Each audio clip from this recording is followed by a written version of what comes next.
아멘.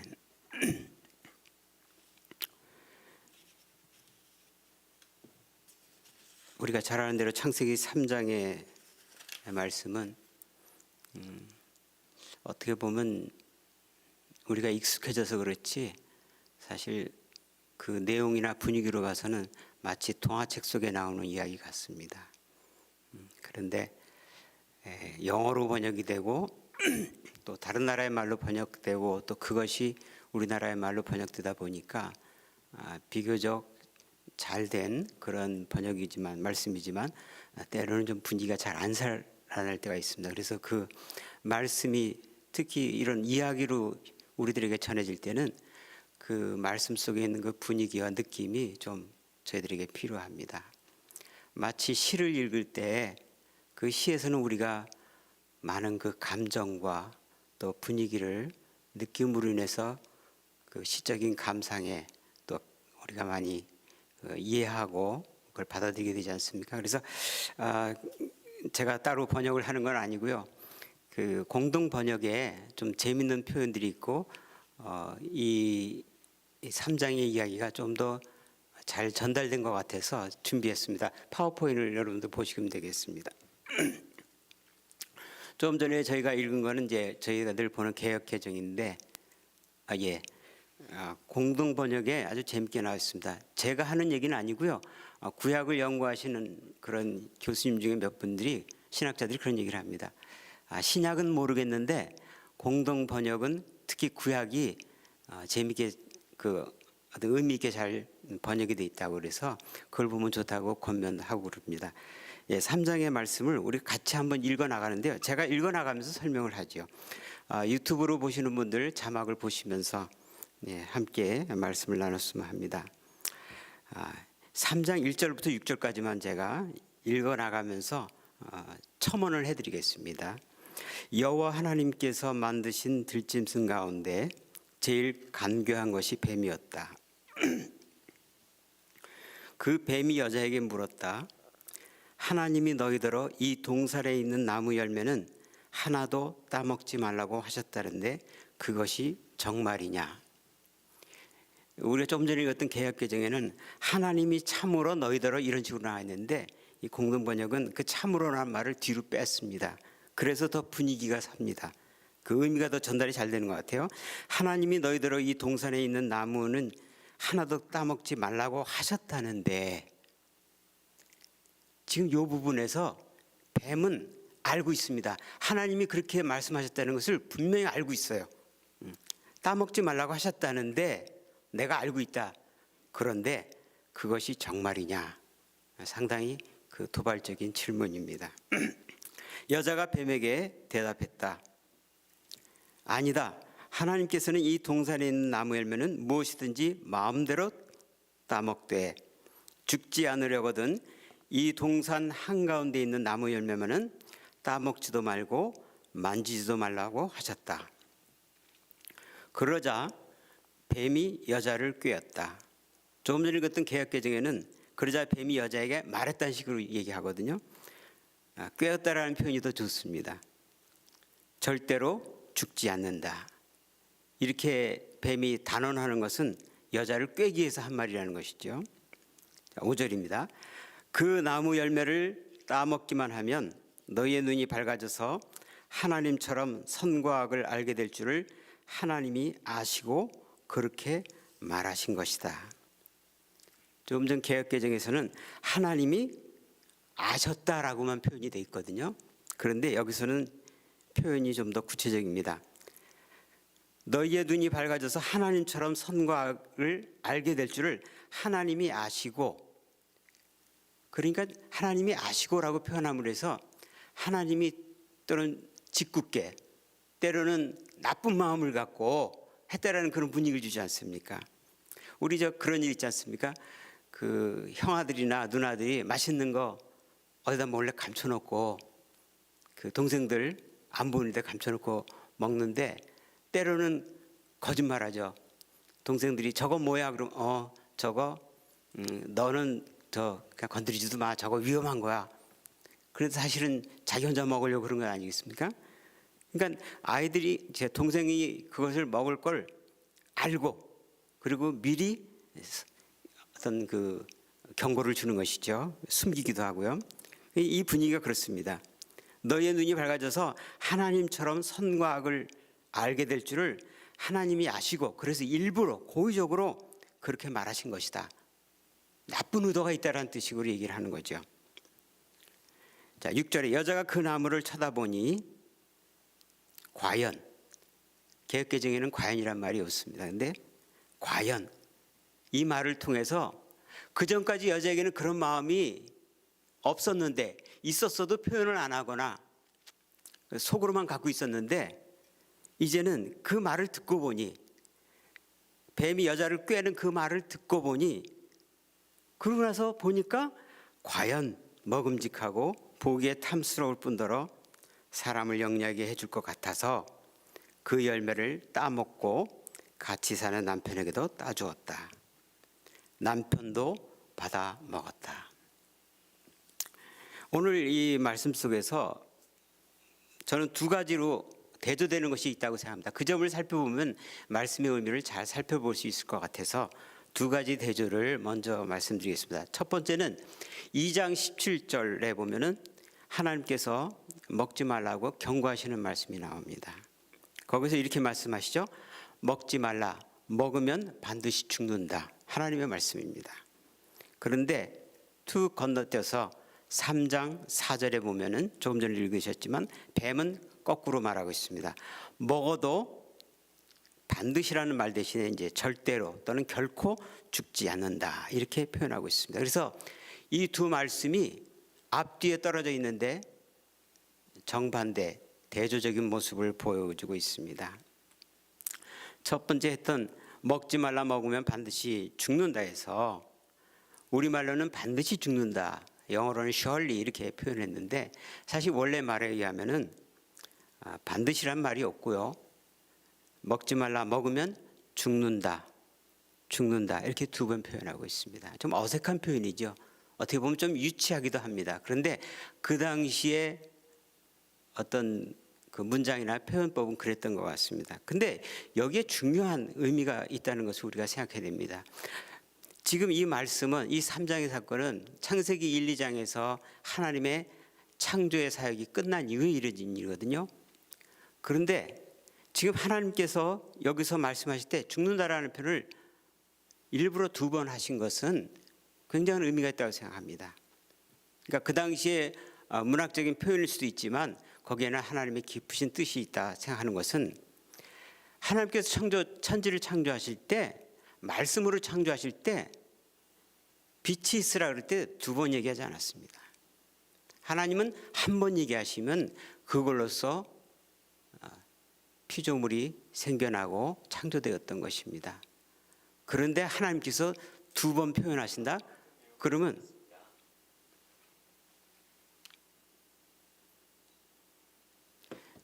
하나님께서 이 두 번 표현하신다는 것은 그만큼 굉장히 강조하는 말씀이라는 것을 우리가 알아야 되겠습니다. 우리가 잘 아는 그 신약에서 표현하는 말 중에 그 중요한 것 중에 진실로라는 표현이 있습니다. 예수님께서 말씀하실 때 그냥 말씀하신 것들이 있는가 하면 때로는 진실로라고 미리 말씀하시고 그리고 그 다음에 말씀을 주시는데 특별히 요한복음에 보면은 진실로라는 말이 두 번 반복되고 있습니다.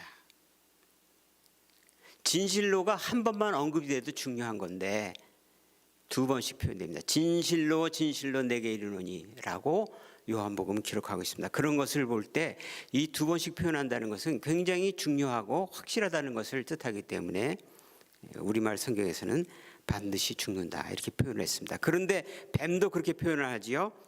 뱀이 먹어도 절대로 결코 죽지 않는다. 즉 죽는다라는 표현을 두 번, 물론 이제 부정적인 표현으로서 안 죽는다는 표현이 되는 것이겠죠. 그래서 뱀은 하나님이 흉내를 내고 있는 것입니다. 그런 것을 우리가 알 수 있습니다. 그러면 이 2장 17절에서 하나님의 절대적인 말씀, 거기에 정면으로 거스리는 뱀의 말, 이것이 이 양쪽으로 앞뒤로 놓여 있는데 그 안에 무슨 일이 있었길래 뱀이 이렇게 얘기하는 것일까 하는 것을 우리가 살펴보고자 하는데, 그것이 3장 1절로 3절까지 나와 있던 말씀입니다. 거기에 보면 처음에 이렇게 돼 있죠. 개역개정으로 제가 읽겠습니다. 그런데 뱀은 여호와 하나님이 지으신 들짐승 중에 가장 간교하니라. 저는 이 중간에 엄청난 일이 있었는데 그것은 뱀의 간교함이 강조되는 사건이라고 생각합니다. 그래서 뱀이 여자와 대화하고 여자에게 다가가고 하는 모든 일들이 그 속에 뱀의 간교함이 나타나고 있습니다. 우선 뱀이 누구에게 접근을 합니까? 여자에게 접근합니다. 근데 여자는 하나님으로부터 선악과를 먹지 말라는 말을 직접적으로 듣지 않았습니다. 그래서 뱀은 지혜롭게도, 간교함과 지혜롭다는 말은 같은 말인데, 뱀은 지혜롭게도 간접적으로 들었던 여자에게 접근을 합니다. 그리고 그냥 말하지 않습니다. 질문을 합니다. 그것도 의문문인데 부정의문문입니다. 모든 것을 먹되 선악을 알게 하는 나무만 먹지 말라 그랬는데, 뱀은 그 말 뜻을 알고 있죠. 우리 그 공동번역에서 읽은 것처럼 알고 있습니다. 근데 정말로 그러냐고 묻는데 거꾸로 얘기하죠. 전부 먹지 말라고 하더냐. 그럴 때 저는 이 본문에서 사실 솔직히 말씀드려서 완전히 이해는 되지 않지만, 여자가 먹지도 말고 만지지도 말라 했다라는 그 특이한 표현 때문에 뱀이 볼 때 여자에게 허점이 보였던 거 아닌가 생각합니다. 물론 제 개인적인 추측입니다. 왜냐하면 그거 외에는 다른 것이 없기 때문입니다. 먹지도 말고 만지지도 말라고 했다라는 말을 듣자마자 바로 마치 허점을 보고 빈틈을 본 것처럼 뱀이 그렇게 얘기하죠. 절대로 죽지 않는다. 죽지 않는다. 이 뱀의 질문을 보게 되면은, 그가 여자에게 했던 말을 보면은 새빨간 거짓말이 아닙니다. 왜냐하면 새빨간 거짓말을 하면 누가 쉽게 믿겠습니까? 그래서 그의 질문에는 거짓과 사실을 교묘하게 섞어놓은 질문입니다. 그래서 여자의 어떤 경계심을 갖지 않게 하고, 그리고 그 허점이 보이는 가운데 마치 하나님처럼 하나님을 흉내내서 먹어도 결코 죽지 않는다라고 했던 것을 우리가 알 수 있습니다. 그래서 제가 보기에는 이 3장 1절로부터 6절까지 이 최초의 범죄, 이 사건에서는 뱀의 간교함이 묘사되고 강조되는 것이 아닌가 생각합니다. 근데 그것은 또 그 다음 대조에서 우리가 확인해 볼 수 있다고 생각합니다. 두 번째 대조는 2장 17절에 조금 전에 읽었던 것처럼 먹지 말라 먹으면 죽는다라는 표현이 있는데요. 근데 3장 6절을 대조해 보면은 이렇게 돼 있습니다. 뭐 문장을 다 읽지 않고요. 딱 두 단어를 얘기할 수 있습니다. 여자가 먹었고 남자도 먹었다. 그래서 하나님은 분명히 먹지 말라, 또 먹으면, 그래서 먹는다는 표현을 두 번 쓰지요. 그리고 죽는다 두 번 씁니다. 근데 여자는 먹었고 남자도 먹었다. 이것을 보여주고 있습니다. 어떻게 하나님의 명령이 분명한데 어떻게 먹고 먹었을까? 그럼 그 사이에 무슨 일이 있었을까?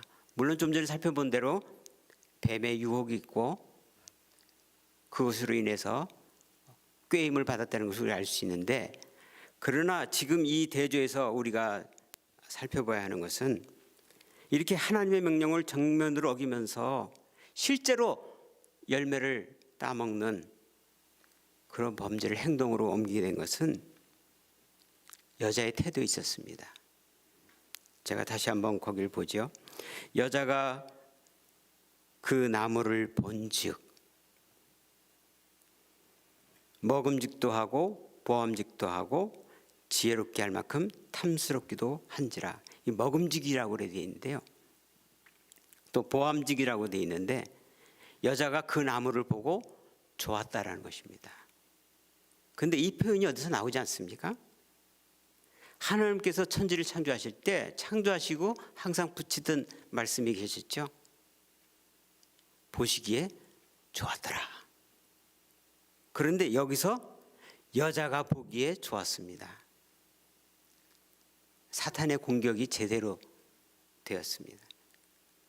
그 전까지는 그 생각을 물론 마음으로 했는지 몰라도 여자가 그 나무를 보고 좋았다는 것입니다. 먹음직했다는 거죠. 그리고 무엇보다도 중요한 단어는 이것입니다. 여자가 나무를 봤다라는 표현도 중요하지만 탐스럽기도 했다는 것입니다. 이 탐스럽다는 것은 탐욕을 이야기하고 있습니다. 그래서 여자가 보고 탐욕을 낸 것입니다. 여기서 여자는 더 이상 하나님의 말씀에 하나님 중심의 생각을 하지 않고 자기 생각을 한 것입니다. 자기 욕심을 부린 것입니다. 그래서 결국은 행동으로 넘어가게 된 것입니다. 사실 사람의 범죄에는 이와 같이 두 가지 요소가 있습니다. 뱀의 유혹이 있습니다. 속임수가 있습니다. 거짓말이 있습니다. 근데 아무리 뱀이 유혹하고 가만히설로 꼬실지라도 사람이 반응 안 하면 되는 것입니다. 그래서 마치 손바닥이 두 개가 있어야 부딪혀서 소리 내듯이 뱀의 유혹과 그 속임수에 인간이 탐욕을 갖게 된 것입니다. 즉 하나님 중심에서 자기 중심으로 자기가 보고 자기가 판단하고 탐심을 나타낸 것입니다. 오늘 이 태초의 범죄 이 사건을 살펴볼 때 범죄의 시작에 거짓말이 있었습니다. 우리는 그것을 속임수라고도 할 수 있겠습니다. 결국 그 속임수는 인간으로 하여금 하나님이 아닌 자기 중심으로 자기 생각대로 살고자 하는 자기 애라고 할 수 있습니다. 자기 애를 불러일으키고 그것에 응함으로 인해서 범죄한 것을 보여주고 있습니다. 오래전부터 기회가 되면 제가 사실 이 본문의 말씀을 나눠보고 싶었습니다. 왜냐하면 이 본문의 말씀이 그때 그런 생각을 가질 때도 그랬지만 지금도 그렇고 앞으로도 중요한 말씀이 될 거라고 생각했습니다.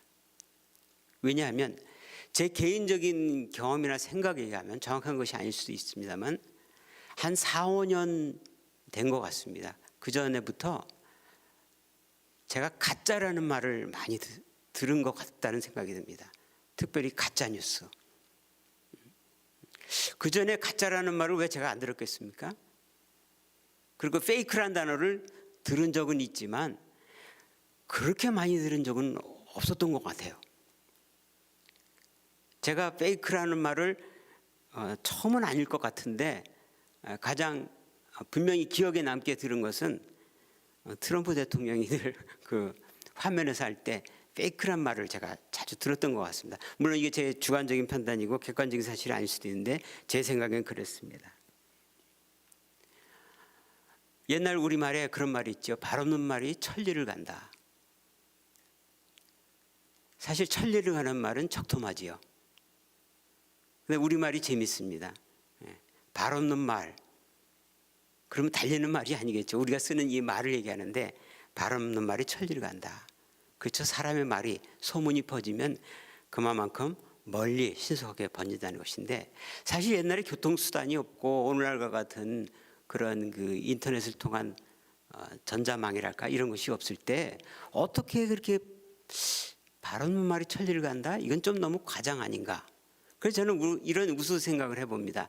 오늘을 살고 있던 어떤 사람이 타임머신을 타고 과거로 가서 오늘날 이렇게 어떤 뉴스라든가 사람의 말이 소식이 빨리 퍼지는 것을 보고 그 말을 만들어주고 온 것 아닌가 그런 생각을 한편으로는 해보게 됐습니다.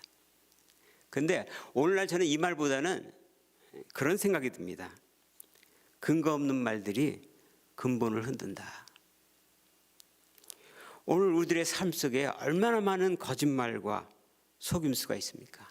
때로는 그것들은 다른 이름으로도 우리에게 나타나고 있는데 중상모략이랄까, 위증이랄까, 거짓 증언하는 것이죠. 그리고 사기를 친다라든가 이런 것들이 얼마나 많은지 모르겠습니다. 바른 놈말이 천리를 간다고 그랬는데 정말 그렇게 되고 있는 것 같습니다. 뿐만 아닙니다. 이 거짓말은 신속하게 이곳저곳을 날아다니고 지구를 돌고 온통 휩쓸고 다니는 것 같습니다. 얼마나 거짓이 많은지 거짓 천지들입니다. 가짜 뉴스들이 왜 이렇게 많은지 모르겠습니다. 어떤 것이 진짜인지 우리가 알 수가 없습니다. 사실 거짓말이라는 것은 굉장히 무책임해서 누군가가 한번 그 거짓말을 하고 나면은 많은 사람들이 거기에 사로잡혀서 그것이 정말 그러한지 안 그런지 따지기 이전에 그 거짓말에 의해서 사로잡혀서 그 다음에 모든 행동이라든가 판단은 굉장히 잘못되고 그럴듯한 방향으로 나가기 쉽습니다.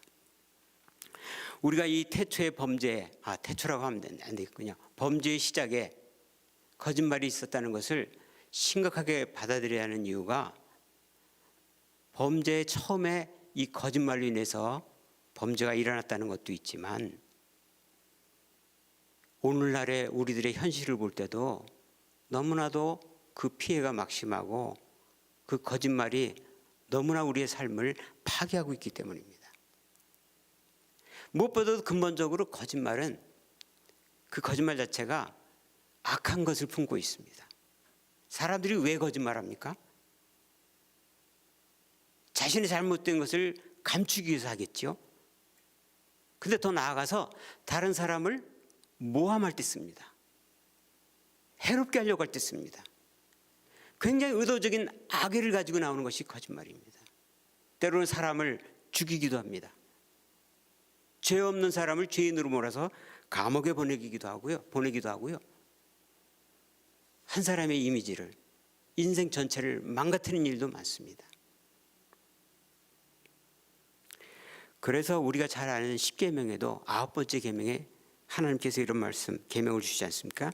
내 이웃에 대하여 거짓 증거하지 말라. 내 이웃에 대해서 거짓 증거하지 말라. 마치 재판 받을 때 거짓 증언하지 말라는 그런 말씀 같지 않습니까? 하나님께서 유독히 구약에서 관심을 갖고 많이 한 말씀 중에 하나가 재판입니다. 재판을 굽게 하지 말라는 것입니다. 뇌물을 받거나 외모로 사람을 판단해서 불의하게 재판하지 말라는 것입니다. 왜냐하면 그렇게 외모로 조건으로 뇌물을 받고 재판을 하게 된다면, 불의한 재판을 한다면 그 사회가 이루어질 수 있겠습니까? 공동체가 설 수 없는 것이지요. 그래서 출애굽해서 새로운 공동체를 이룬, 하나님 나라의 공동체를 이룬 이스라엘에게 거짓 증언, 그리고 그로 인한 불의한 재판을 하지 말라고 하는 것을 우리가 알 수 있듯이 이 거짓말에는 본질적으로 악한 의도를 갖고 있습니다. 그래서 우리는 거짓말을 하지도 말아야겠지만은 저는 그 거짓말에 우리가 휘둘려서는 안 된다고 생각합니다. 그 휘둘리는 것 중에 대표적인 것이 거짓말을 옮기는 겁니다. 거짓말에 내가 피해자가 될 수 있으면서도 피해자이면서 한편으로는 또 그 거짓말을 옮기고 다닙니다. 그래서 가해자가 되는 것이죠. 악의 주체자가 될 수 있다는 것입니다. 한 가지 더 이 거짓말에 대한 심각성을 우리가 짚어본다면은 저는 이 말이 가장 중요한 말씀 같다 생각하는데, 거짓말은 우리들에게서 진리를 알 수 있는 권리와 기회를 뺏는다는 것입니다. 우리 마음에 한번 거짓말이 들어오면 진리가 들어올 자리가 없습니다. 거짓이 한번 들어와서 우리를 사로잡으면, 선입견과 편견이 생기면 우리는 그 수많은 거짓말들 속에서 진리를 찾고 진리를 내 안에 받아들이기가 굉장히 어렵다는 것입니다. 그 거짓말을 극복하고 참된 것을 받아들이기에는 그 다음에는 너무나도 많은 희생과 비용이 들어갑니다. 때로는 회복하지 못할 때도 있습니다. 한번 사이비와 이단에 빠진 사람들이 구제가 안 되는 이유 중에 하나도 이런 거라고 할 수 있습니다. 그런 것들이 그 마음을 사로잡고 그 사람을 움직이고 조종할 때 진리는 그 안에 들어갈 수가 없습니다. 진리가 아무리 강력한 것이고 힘든 것이랄지라도 그 안에 들어가서 그 자리를 차지하지 못하고 거짓이 그 사람을 사로잡기 때문입니다. 그래서 거짓말하는 자들은 이런 점을 알기 때문에 소위 말하는 진흙탕 싸움을 잘 일으킵니다. 거짓을 말합니다. 그럼 그 거짓에 대해서 진리를 말합니다. 그러면 그 진리를 말하는 사람과 싸움을 합니다. 그래서 진흙탕 싸움을 만들어요. 그러면 주변에서 보는 사람들은 그럽니다. 둘 다 똑같네. 그거 굉장히 틀린 말입니다. 둘 다 똑같다니요. 거짓을 말하는 자에게 진리로 대항할 때 그걸 진흙탕 싸움이라고 해서 소위 양비론이라고 하죠. 똑같다 해버리면 어떻게 되는 겁니까? 진리가 외면되는 것입니다. 거짓이 소극적으로나마 인정되는 것이죠. 제가 아는 어떤 분 교수님은 그런 얘기를 하시더라고요. 상대방이 싸움을 걸어오는데 아주 지저분하게 거짓말도 하고 중상모략하고 그리고 아주 지저분한 말로 싸움을 걸어온다는 겁니다. 그렇게 퍼뜨리는 거죠. 그러면 내가 그 사람을 대항하려면, 그 거짓에 대항하려면 저도 어느 정도는 이 싸움을 해야 되지 않습니까? 그런데 그 상대방은 아는 거예요. 내가 이렇게 지저분하게 해도 너는 그렇게 못하겠지. 그걸 아는 겁니다. 그래서 싸움을 걸어옵니다. 그래서 거기에 응하면은 주변 사람들로 하여금 똑같다, 그렇게 여기게 만드는 것이지요. 근데 우리는 그러한 것에 휘둘리면 안 됩니다. 분명히 우리가 어떤 선거를 한다든지 아니면 누군가를 선택한다 그럴 때 우리는 최선의 선택을 해야 되기 때문에 때로는 차선을 선택해야 될 때가 있습니다. 그런데 똑같다 그러면 안 됩니다. 우리는 지도자를 뽑을 때도 덜 나쁜 사람을 뽑아야 됩니다. 물론 더 좋은 사람이 있으면 좋겠지요. 그러한 가운데서도 거짓말은 우리들에게 큰 피해를 줄 수 있기 때문에 우리가 오늘 읽었던 말씀 속에서 거짓말의 그 심각한 잘못된 것들을 우리는 생각해야 된다고 생각합니다. 따라서 오늘 우리들이 이 거짓과 속임수에 대처하는 분명한 생각, 교훈을 가져야 된다고 생각하는데 제가 세 가지로 말씀을 드림으로 오늘 결론을 맺고자 합니다. 사실 많은 사람들이 많은 얘기를 듣고 살아가는 것이 우리들의 현실인데 어떤 것이 가짜고 어떤 것이 진짜입니까? 우리가 살아갈 때 듣는 것들에 대해서 저한테 물어보시면 저는 사실 대답할 수가 없습니다. 우리가 그런 거짓과 참을 얘기할 때 굉장히 조심해야 되는 세상 속에 살고 있습니다. 왜냐하면 내 생각과 다른 사람의 생각은 다르기 때문입니다. 소위 그런 얘기들 하죠. 밥 먹을 때 종교 얘기 그리고 정치 얘기는 하는 것이 아니다. 왜냐하면 서로가 너무 다르기 때문입니다. 특히 교회 안에서도 보면은 우리 생각이 다 다릅니다. 그러나 우리는 알아서 얘기 안 합니다. 왜? 내가 주장하면 다른 사람은 다른 주장을 할 수 있기 때문입니다. 그래서 무엇이 가짜다, 유튜브에 어떤 내용이 진짜다, 저는 이런 얘기를 드릴 수가 없고 또 드려서도 안 된다고 생각합니다. 그렇지만 성경적인 원리에 대해서는 제가 말씀을 드릴 수 있다고 생각합니다. 첫째 우리가 살펴볼 말씀은 사도행전 5장 33절입니다. 우리 같이 한번 보겠습니다. 사도행전 5장 33절입니다. 사도행전은 누가가 쓴 내용이지요. 근데 그 누가가 특별히 사도들의 얘기가 아닌데 사도들과 관계된 이야기 속에서 이 사람의 이야기를 비중 있게 다루고 있습니다. 저는 이 본문을 보면서 누가의 마음을 생각했습니다. 누가가 이 사람에 대해서 굉장히 긍정적으로 자세하게 얘기하고 있구나. 이 사람을 좋게 보고 있다는 것이죠. 자, 33절을 보면 이렇게 되어 있습니다. 그들이 듣고 크게 노하여 사도들을 없이하고자 할세. 앞부분의 말씀은 제가 안 읽고 설명을 드립니다. 지금 사도들이 복음을 전하고 다니까 사람들이, 유대인들이죠, 하나님을 믿는다는 유대인들이 예수 그리스도를 증거하는 사도들을 붙잡아서 없이하고자 할 때입니다. 이 우리말 표현이 없이하고자 하는데 죽이겠다는 뜻입니다.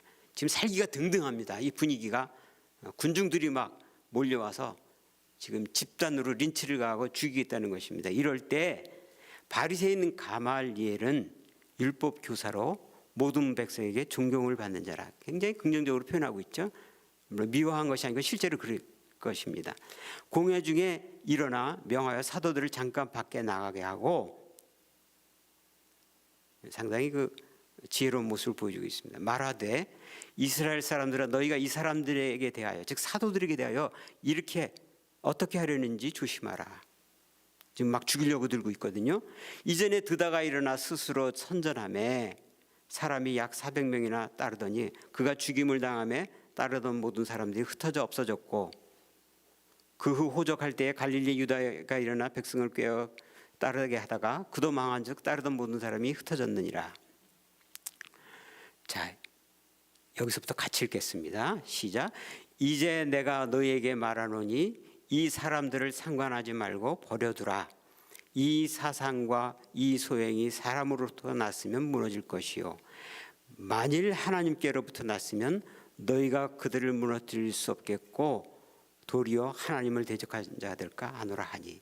얼마나 신중하고 지혜로운 설득입니까? 그랬더니 40절에 제가 읽겠습니다. 그들이 옳게 여겨 설득당했습니다.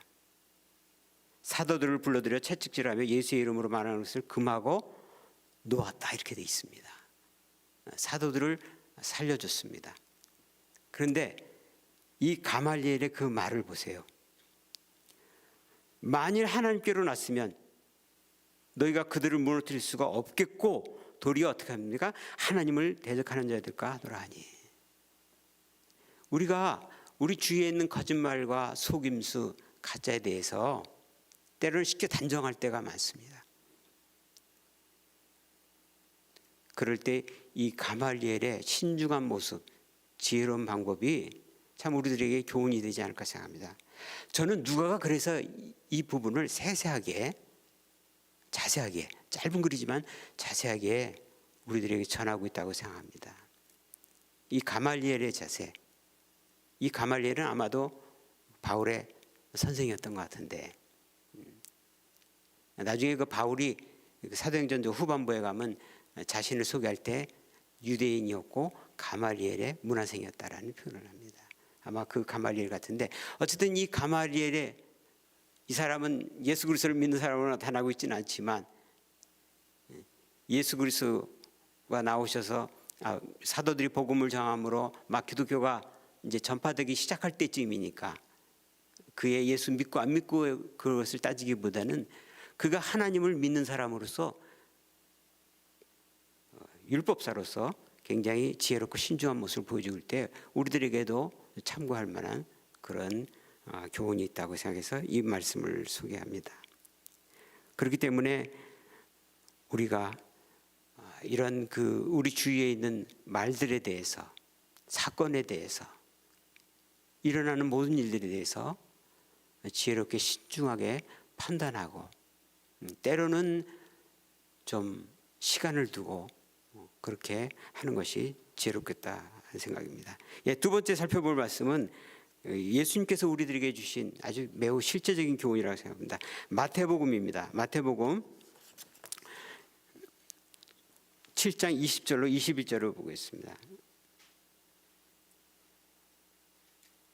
마태복음 7장 산상수훈 가운데 있는 말씀인데요. 마태복음 7장 20절로 21절입니다. 같이 읽도록 하겠습니다. 20절 21절입니다. 이러므로 그들의 열매로 그들을 알리라. 나더러 주여 주여 하는 자마다 천국에 다 들어갈 것이 아니요 다만 하늘에 계신 내 아버지 뜻대로 행하는 자라야 들어가리라. 제가 그 부분만을 읽었는데요. 사실 이 앞에 있는 말씀은 예수님께서 좋은 나무와 나쁜 나무, 좋은 열매와 못된 열매라고 써 있죠. 못된 열매 그 이야기를 하면서 우리가 어떻게 하나님의 사람인 것을, 또 거짓 선지자나 이런 사람들을 구별할 수 있을까 하는 그런 문맥 속에서 납니다. 이러므로 그들의 열매로 그들 알자. 그들이 행한 일, 나더러 주여 주여 하는 자마다 천국에 들어갈 것이 아니라 하시면서 주어진 말씀이거든요. 그럴 때 그렇게 말하는 자, 능력을 행하는 자, 그것이 판단의 근거가 되는 것이 아니고 그들이 열매로 그들을 알게 되는데, 나더러 주여 주여 하는 자마다 천국에 들어갈 것이 아니라 다만 하늘에 계신 내 아버지의 뜻대로 행하는 자에 들어가리라. 즉 저는 여기서 그런 말씀을 봅니다. 우리가 거짓이다 아니다, 어떤 사람이 거짓말을 하고 그리고 거짓된 행동을 할 때 우리 주변에 그런 사람들 많지 않습니까? 특히 정치 쪽에서 우리가 많이 볼 수 있는데, 우리가 믿는 신앙 안에서도 볼 수 있죠. 그 판단 근거로 예수님은 삶을 보라는 것입니다. 그 사람의 삶을 보라는 것입니다. 삶은 속일 수 없다는 것입니다. 때로는 능력을 행함으로 저 사람은 굉장하고 하나님의 사람이면 틀림없겠지. 그러나 삶은 못 속인다는 것입니다. 그 사람이 살아온 삶을 보세요. 우리에게 강력하게 뭔가를 메시지를 전하고 주장을 하는 사람, 그 삶을 보세요. 사실 설교자들은 그래서 항상 두렵기도 하고 그리고 좀 뭔가 이렇게 마음에 부담이 있습니다. 왜? 말하는 만큼 못 살기 때문에, 많은 부분이 그렇기 때문에. 근데 거짓말하는 사람들은 그런 걸 안 가립니다. 그런 양심의 가책이 없습니다. 예를 들어서 그의 삶을 볼 때 결코 가난한 자를 돕고 약자들을 돌본 사람이 아닌데 그런 것처럼 얘기를 합니다. 그 사람은 결코 신앙적이 아닌데 필요에 의해서 교회에 나와서 얼굴을 보입니다. 그 사람은 아주 악한 짓을 많이 했는데, 나쁜 말도 많이 하는데 듣는 사람에게 혹할 수 있는 말을 던지죠. 예를 들면 이럴 수 있습니다. 선거철이다 가서 정치인이 교회들을 방문하지 않습니까? 오늘날 우리에게는 별로 일어나지 않는 일인데, 그러면 나는 동성애를 반대합니다. 동성애는 반대하는데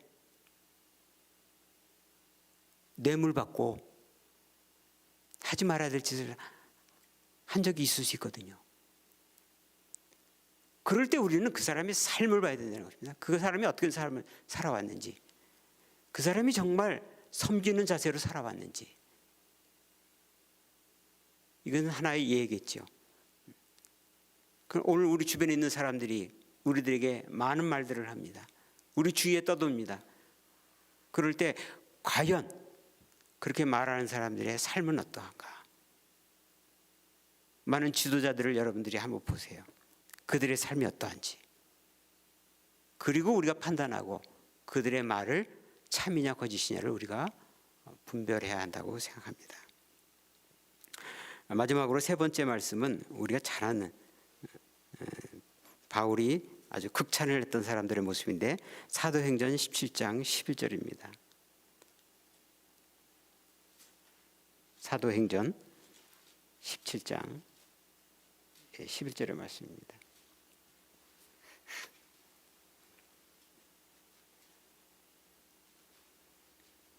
같이 한번 읽겠습니다. 17장 11절입니다. 17장 11절 같이 읽겠습니다. 시작. 베레아에 있는 사람들은 데살로니가에 있는 사람들보다 더 너그러워서 간절한 마음으로 말씀을 받고 이것이 그러한가 하여 날마다 성경을 상고하므로. 바울이 굉장히 칭찬하는 말입니다. 어떤 점을 칭찬했습니까? 말씀을 간절한 마음으로 말씀을 받고 이것이 그러한가 하여 성경을 살펴봤다는 것이죠. 근데 여기서 굉장히 중요한 말은 전 이것을 합니다.